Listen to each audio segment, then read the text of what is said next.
You never know when there's going to be a big sell-off, but you do know when markets start getting momentum and look weak or look strong. In this case, when they started to look weak, we had one of the bigger triangles, and it was a 500 back here, a 540 contract down arrow, and it never got breached, right? Now, here's what's important. Our laser went red, and we still kept going down. When that happens, it's pretty weak because generally more shorts, more buyers, you go up. There were a few big shorts in there that kept and made this triangle, I'm sorry, laser stay red.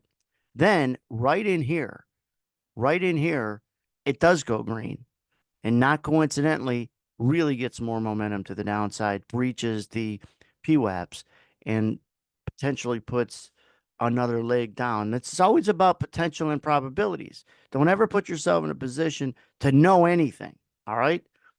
We don't know anything. So then, as we do go lower, what we were talking about is price seemed like a medicine ball. I was telling people your best bet is to buy to cover a short, not buy to open a long until you really see something to take a shot. Now, if we fast forward this and say, in hindsight, we're going to know in around, I think it was 9 to 9:20, we know that this became the lows, right? This became the bottom.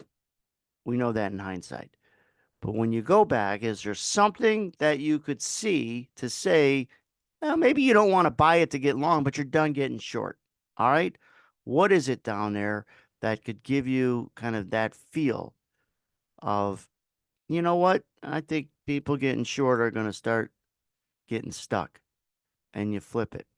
Couple things. You get a couple breaches or a breach of the two pink triangles in here. All right. Not a big deal. They walk up. You start to get the red laser not only go red, and you could see it in these footprints in here, but they stay red and they actually start to get longer, which means you keep trapping more shorts. Then we get another pink triangle, they go down, and then this is the key. This is not just a big pink or triangle selling that. It's a big one. It's 710. It's one of the biggest ones you'll see. What does it do? Doesn't make it go down. They get breached. Again, it doesn't mean it's going to go up from here, but it does start to give you indications that it's not as weak. That's all. It's just not as weak. And then you get this blue come in, breaching this one, and it was all over. So when you seen the breach right at, I don't know, 9:18, 9:19 Central Time, you had a red laser and you get the biggest sell balance breach that we've seen in a long time. And then you start to get the blue triangles kick us up. I'll take it back to this blue triangle. When we talk about a blue triangle, it's not just that a blue triangle comes in. It's like, what does price do? Price doesn't hesitate and kicks up. It's the reaction of price when you see new information. That's what a good read is. It's not just the new information, it's reading the price off that information. So if I fast forward and we see this next blue triangle, what does price do? Does it react quickly? So if you're bullish, you could take a shot and jump in and then wait and see what happens. Always remember price is going to be the first thing to tell you if you're right or wrong. And you have to take a shot. You're good at managing risk. You're confident at managing risk. You have to know that.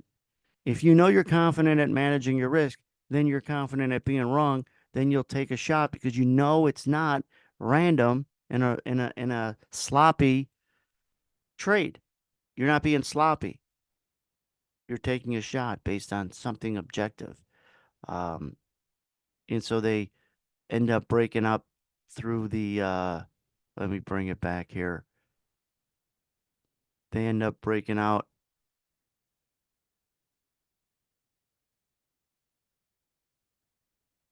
to the PWAPs, right?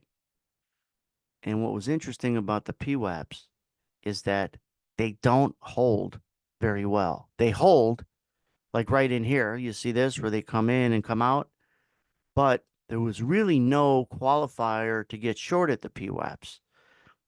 If you take a look, They come in and out right there. But then this third attempt, they start to come through it. They hang out at the green and in between them. All right. But at this point, you got shorts coming in. You don't want to be short with shorts. And say you do think that it's bearish and you take a shot with pink triangles. You actually get it to go your way. All right. But then as soon as this pink triangle set gets breached, 4 of them, up we go.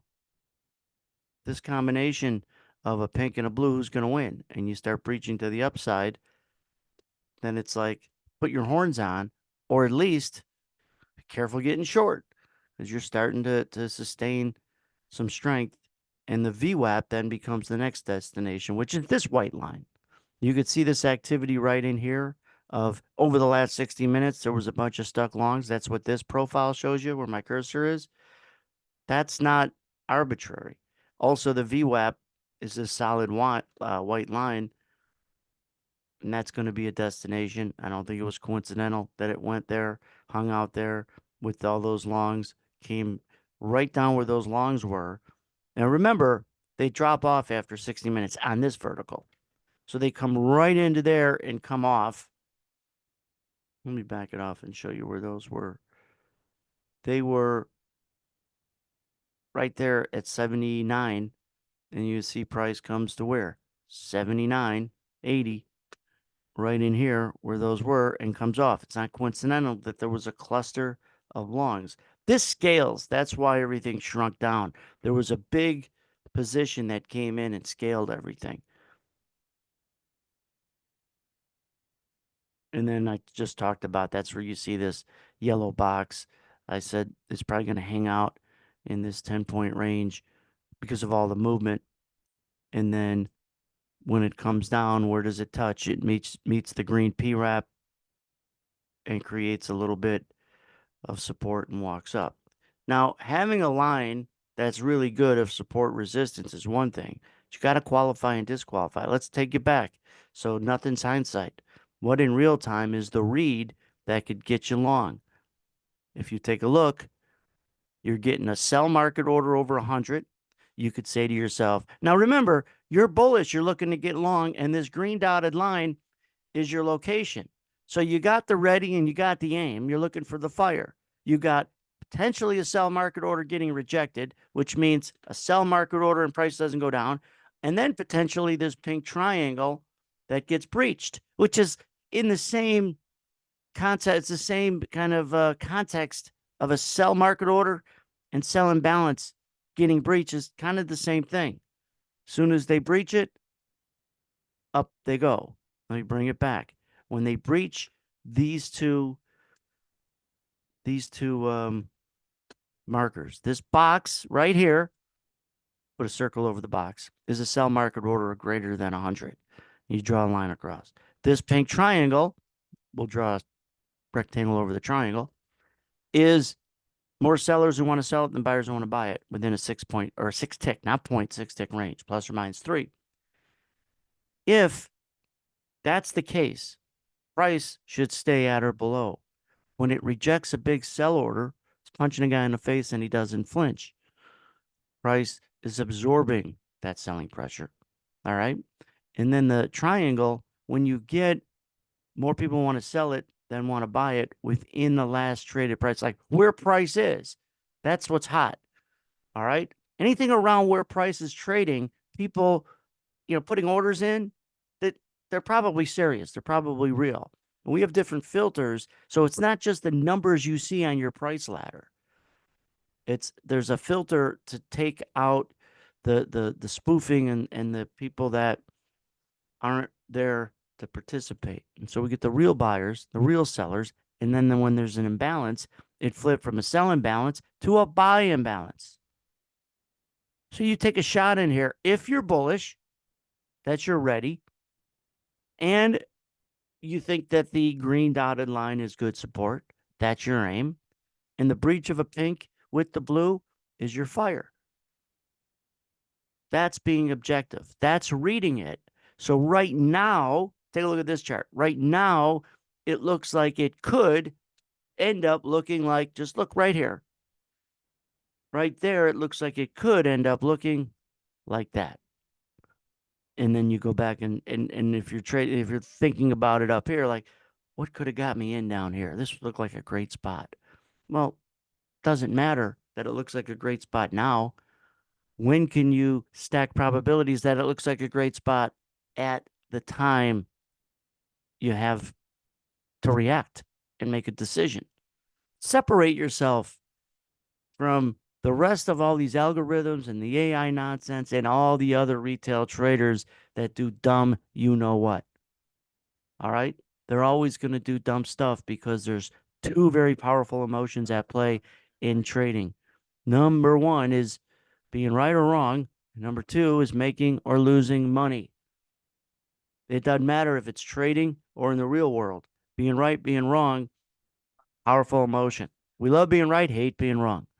Then, of course, making and losing or winning and losing money, which is the way it feels sometimes. If you're a novice, that's a powerful emotion. So you're going to have two of the most powerful emotions, all right, affect you.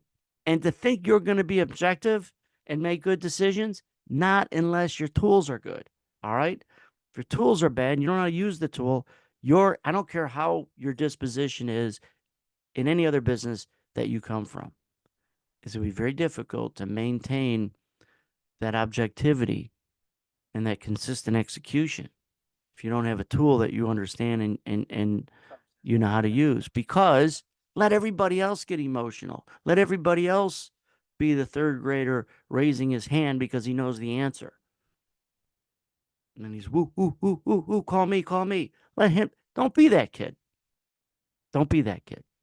He's excited when he's right, and then he ends up getting it wrong, little Johnny, and he goes crying to mommy. Let everybody else be the little Johnnies. The only way you're going to get an edge is to be in without competition.